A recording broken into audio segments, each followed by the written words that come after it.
சிறுவாபுரி முருகனுக்கு அரோகரா.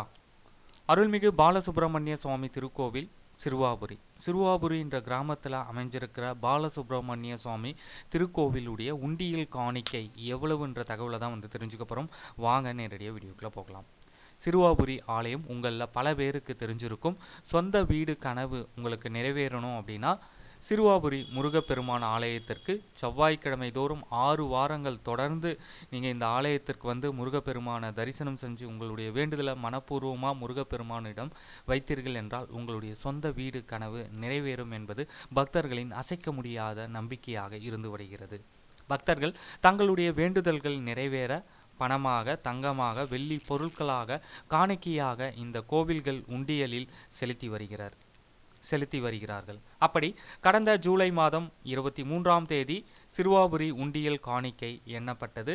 அது குறித்த தகவல்களை நீங்கள் தெரிஞ்சுக்கணும் அப்படின்னா அந்த வீடியோ டிஸ்கிரிப்ஷனில் அந்த லிங்க் கொடுக்குறேன். அந்த வீடியோவை பார்த்து தெரிஞ்சுக்கோங்க. ஸோ இந்த நிலையில் அக்டோபர் மாதத்தில் சிறுவாபுரி ஆலயத்தில் உண்டியல் காணிக்கை எண்ணப்பட்டது.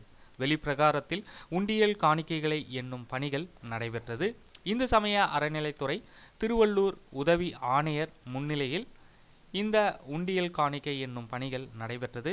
காலை 9 மணிக்கு துவங்கி மாலை 5:30 மணி வரை காணிக்கை என்னும் பணிகள் தொடர்ந்து நடைபெற்றது. சிறுவாபுரி ஆலய உண்டியல் காணிக்கை 94,93,034 ரூபாய் உண்டியல் காணிக்கையாக எண்ணப்பட்டது. 175 கிராம் தங்கம், 9 கிலோ வெள்ளி பொருட்கள் உண்டியல் காணிக்கையில் பெறப்பட்டது.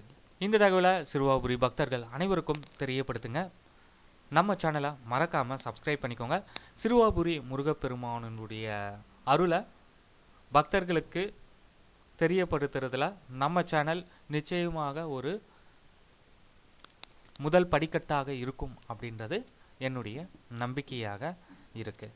அதற்கு உங்களுடைய ஆதரவையும் தொடர்ந்து நம்ம சேனலுக்கு கொடுத்துட்டு வாங்க. நம்ம சிறுவாபுரி முருகன் டெம்பிள் சேனலில் சிறுவாபுரி சம்பந்தமான தகவல்களை மட்டும்தான் நீங்கள் எதிர்பார்க்க முடியும். நன்றி, வணக்கம்.